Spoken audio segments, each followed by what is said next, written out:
Welcome back, everyone. It is week 8 of the Survive This series and week 8 of the Shoot Happens pool.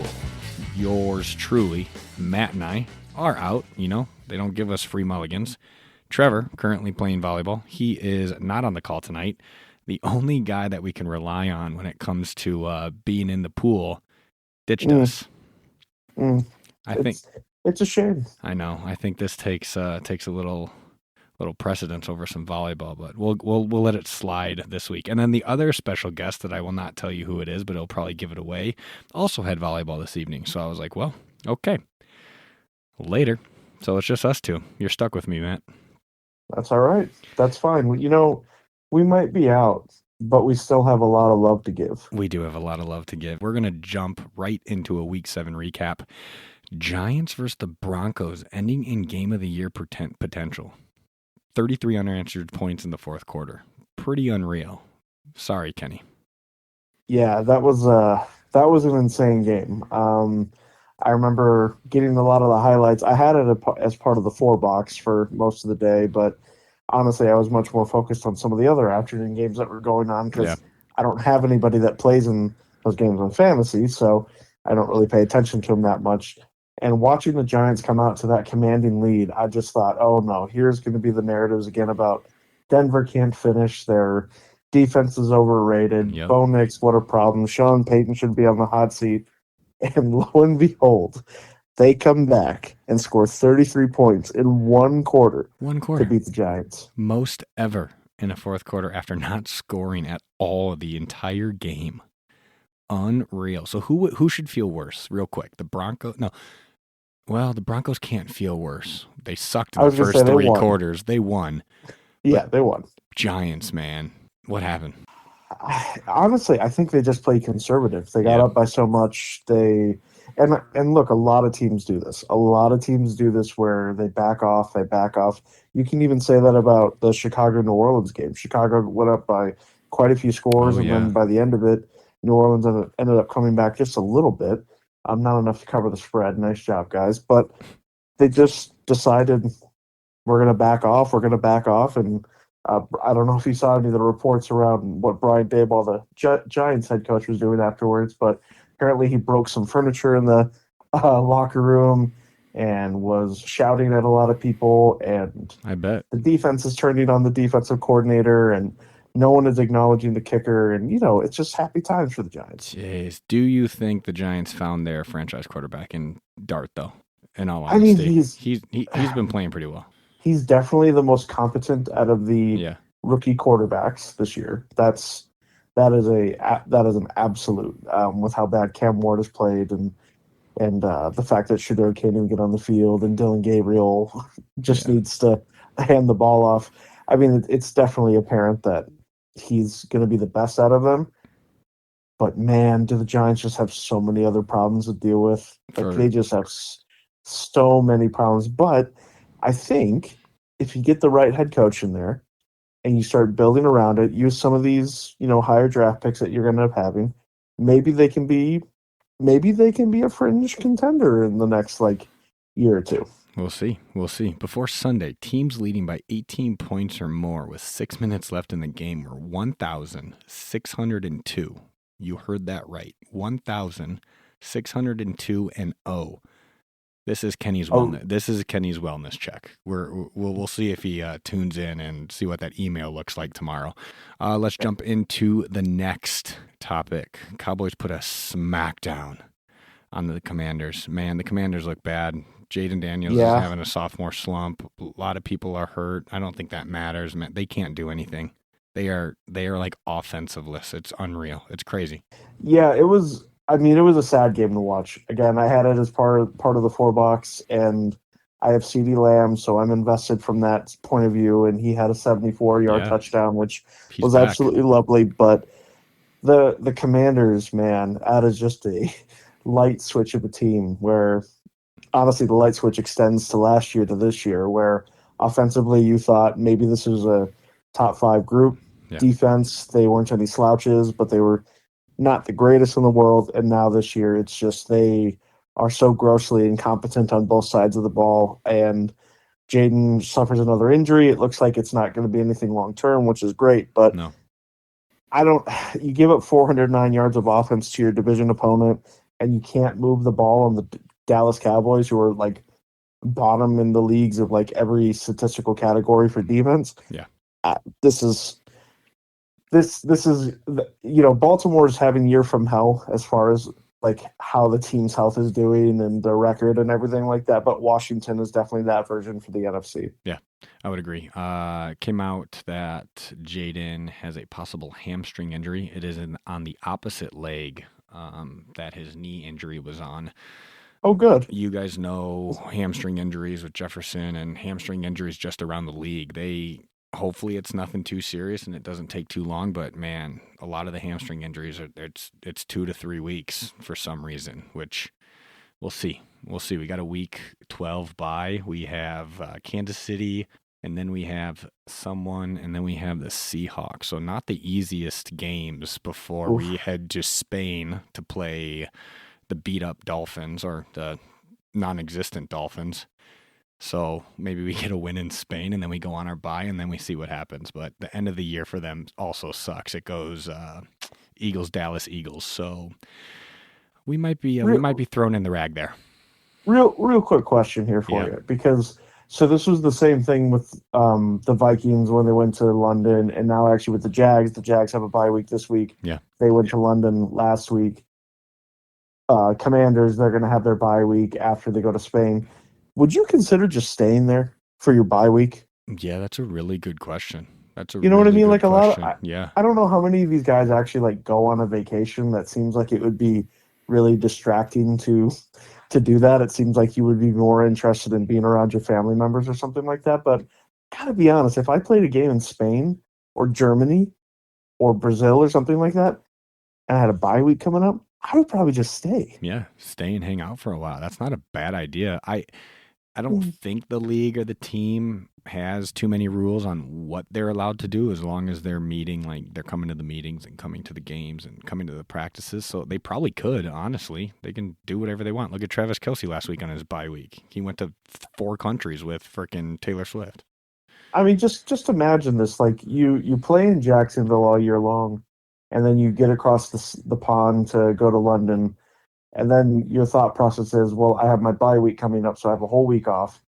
Do I want to go back to Jacksonville, Florida? Yeah. Or do I want to hang out and stay in one of the greatest cities in the world? Exactly. It's just something I think about. Yeah. Just something I think about. I like that. Last quick recap. The Eagles, Jalen Hurts. What's going on with them? Have they found their way back? They did play your Vikings. Give me a quick recap first as a fan's perspective. Like, what's going on there, and then we can jump into the Eagles. Well, the Eagles are our kryptonite. That's been the case for, I would probably say, conservatively, 10 years, 15 years, even if you want to back it up a little bit to those McNabb years even.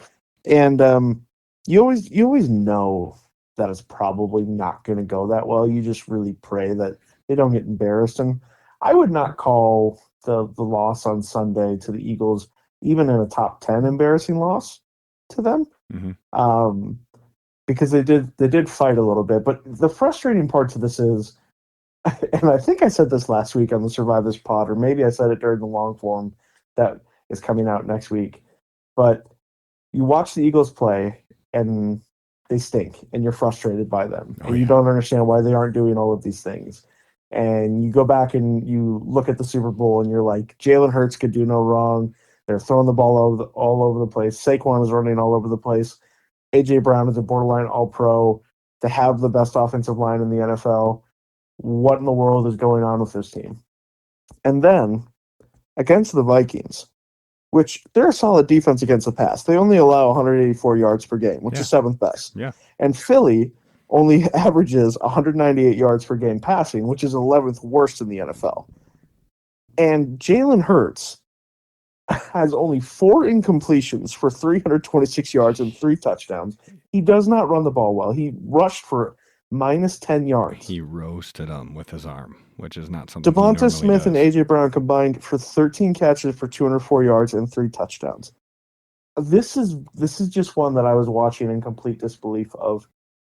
you couldn't have picked this to be the scenario. Now, Carson Wentz throwing back-to-back interceptions, absolutely chalk that up. You're going to make a lot of money on that if you're betting it. But the way that the Eagles beat us is just confounding.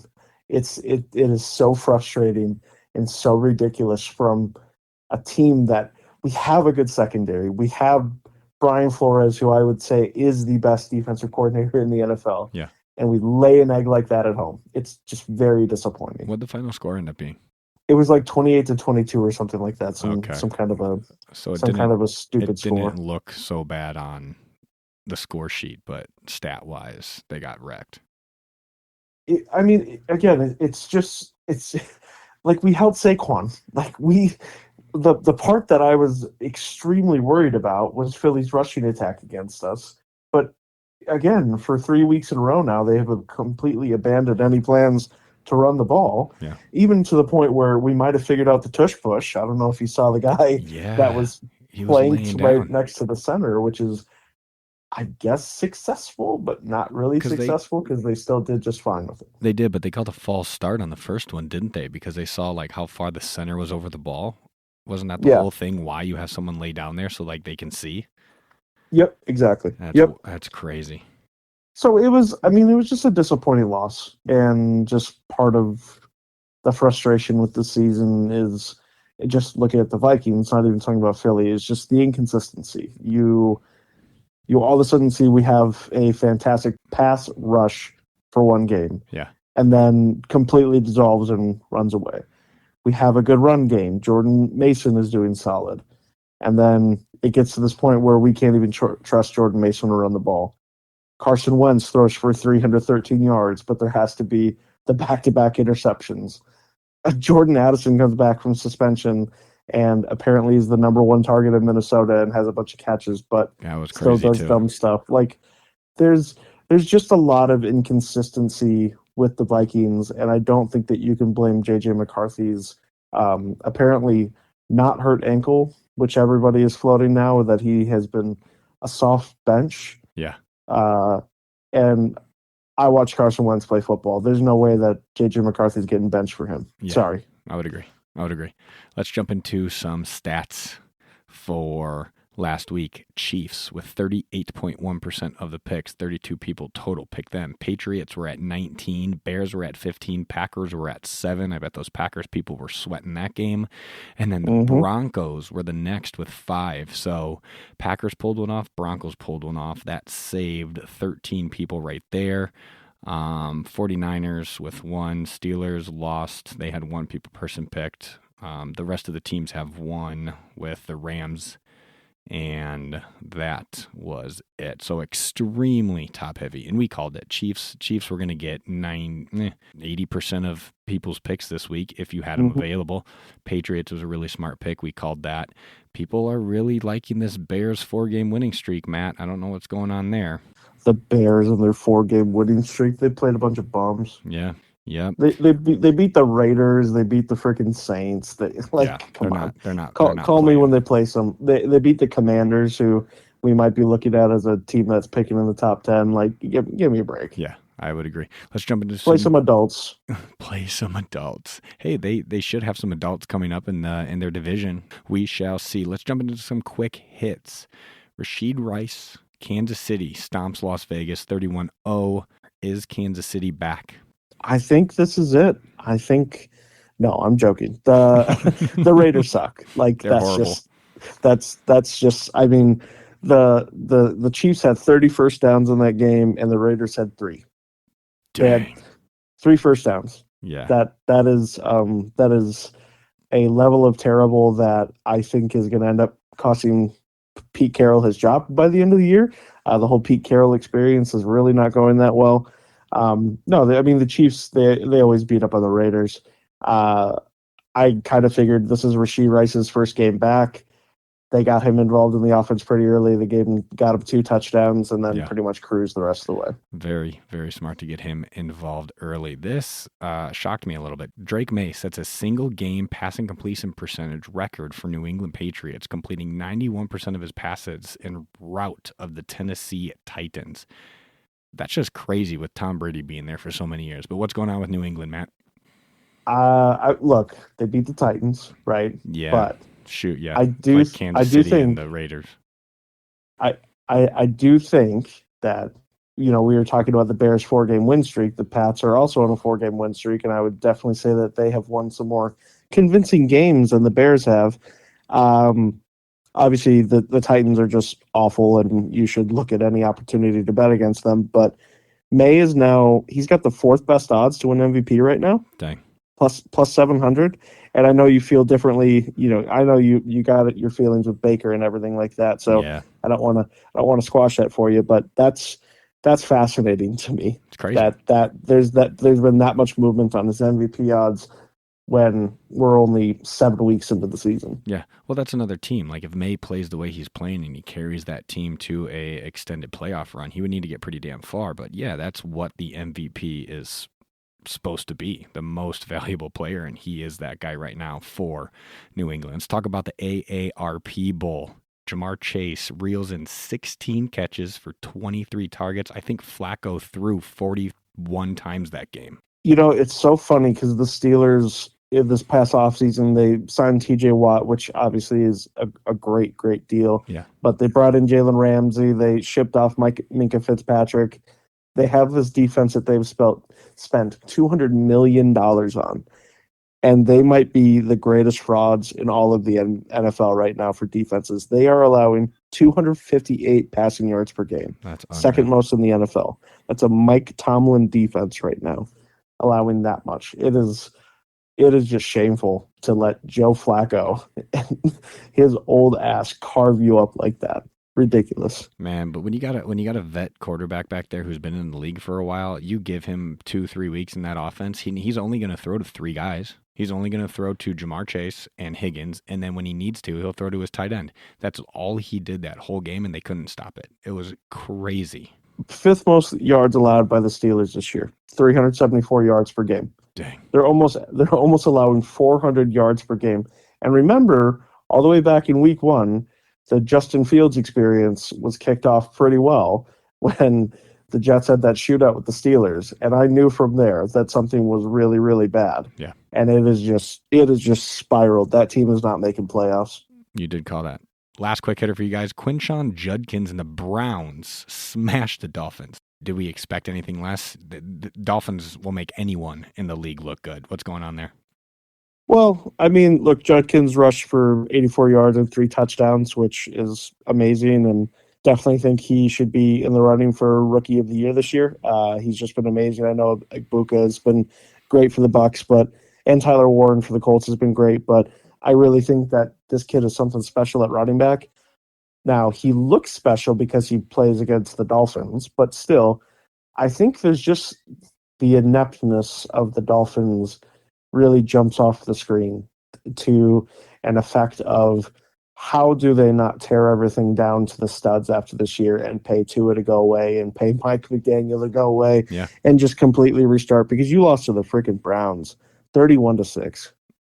Bad loss. Bad loss. It would be different if it was like 7-6. Actually, no, it probably would have been worse. But still, 31-6 to the Browns. Whew.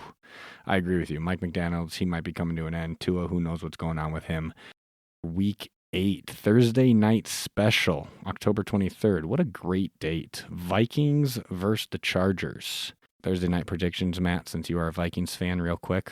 Are they winning that game? They showed over the Chargers because that game against the Colts was pretty bad, except for Justin Herbert throwing for almost 430 yards in that game. Yeah. I'm hopeful. It's in LA. All right. Dolphins, Falcons, Bears, Ravens, Jets, Bengals, Bills, Panthers, 49ers, Texans, Browns, Patriots, Giants, Eagles, Buccaneers, Saints, Titans, Colts, Cowboys, Broncos, Packers, Steelers, Commanders, and Chiefs. Close it out on Monday Night Football. Man, the Commanders are going to get absolutely embarrassed. On the biggest stage. The moment you guys have all been waiting for. We do have Trevor's picks, so Matt, we can discuss those. Who are we picking? Who are we staying away from? And who are we on the fence with? Let's start with on the fence. Go ahead. So I know these teams just played each other pretty recently, but I do like Philly over the Philly over the Giants. That loss to the Broncos might just be the season ender for the Giants, man. I don't think Philly's going to drop another game in the division this season. I know a lot of people have picked Philly, and maybe the people who got burned last time on Philly don't want to pick Philly again against the Giants. Or they won't be able to because they've already picked them. But yeah. I just think this is one, if you don't want to get crazy this week and just want a safe pick, Philly at home, I think they'll be just fine. Matt picked his on the fence team. I'm on the fence with Broncos and Cowboys because the Cowboys have had their ups and downs. The Broncos, man, they're having their ups and downs. We've been on their high horse the last however many weeks, and then they did what they did last week. Cowboys look nice right now, just what they did to the Commanders, and they're putting up some offense, but their defense can fold at any time. Be weary about that. I can't believe I'm going towards Dallas, but I'm going to be on the fence with that one. Who does Trevor have? So we got Bucs over Saints for his on the fence pick, which is funny because they're definitely my group to stay away from this week. Okay. Just because there's some shared history there, and again, Trevor's not here tonight to defend himself, but if I can make some interpretation, the Saints suck and the Bucs do not. But here's just a little bit of history here. Over the last 10 years, the Saints are 11-9 against the Bucs. Not really what you would expect, especially with how much we've talked about the Bucs being possibly a team of the decade. They've been a pretty solid organization in the NFC for a while, but the Saints are bad, but there's a history there. Yeah. So I'd be a little weary of it. I would just be a little careful. You can hold on to the Bucs a little bit later or a little bit longer as well if you'd like. They still play Carolina, they still play Atlanta, that kind of stuff. But this is Trevor's on the fence pick is Bucs over Saints. Let's go right into who you're staying away from. And it sounds like you're staying away from that Tampa Bay New Orleans game because of the little bit of history they have. Is that correct? Yeah, I just don't like it. There's always something that goes on in that game. There's always some extracurricular stuff happening with Mike Evans, even though he got injured in the Detroit game with a shoulder and a concussion injury. So there's a good chance that he is not going to be playing next week or playing this week. But there's always just too many unknowns. I just don't trust it. These division games can get a little wonky. That is very true. Who am I staying away from? I honestly didn't really have a team I'm staying away from this week. They all look like pretty one-sided matchups. Honestly, if you have to pick the Bengals and the Jets game just because you're down to a bunch of some teams, like I feel bad for you, but like correct me if I'm wrong, Matt. They all kind of seem a little bit lopsided. Maybe stay away from the Chargers Vikings game because you just don't know. But we got Falcons Dolphins, you got Bears Ravens. Ravens are a freaking mess. Bills Panthers. Who knows with that game? That could be a stay away game because the Panthers are rolling. So I don't know. This one was tough for me. Yeah, Trevor's don't do it. The stay away game is definitely related to the Bengals and the Jets. I know. Bengals came off that Thursday night win. The Jets are 0-7. You're putting faith in Joe Flacco to win a football game. Yeah. I just wouldn't subscribe to that necessarily, even if it's the Jets who are defeated this year. Subscribe to this podcast, though. Hit that bell. We would take that subscribe, right, Matt? Absolutely. And if anyone knows anybody that works at Hams, please just drop them my information. Yeah, we will definitely take that call. Who are you going with this week, Matt? I mean, it's the one that everybody's going to be picking. Yeah, you have to. I wouldn't be surprised if this was 75 to 80% of the pick. It's Falcons over Dolphins. The Dolphins are just such a disaster of an organization. And I know the Sunday night game between the Falcons and the 49ers was pretty bad. And the Falcons have some warts to them, but there is a real potential for Bijan Robinson to run for 200 yards on the ground and maybe in like 3/4 of this game. That'd be fun. This is totally unrelated, but it's involving a running back. Someone in a D3 college had 20 rushes for 570-some yards and 7 touchdowns. Did you see that?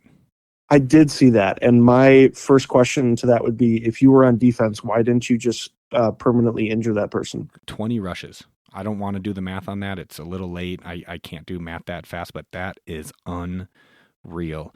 I have the Colts alive, or I would still have the Colts alive if I was playing in this, and I would take Colts over Titans. I think that's a pretty sure bet the way the Colts are playing right now. Would you think? Yeah, it definitely is. I think a lot of people ended up picking the Colts when they beat the Titans in week 2, but those stragglers, I mean, just go for it. I definitely would have been a straggler because I didn't pick them. I didn't pick them week 2, so.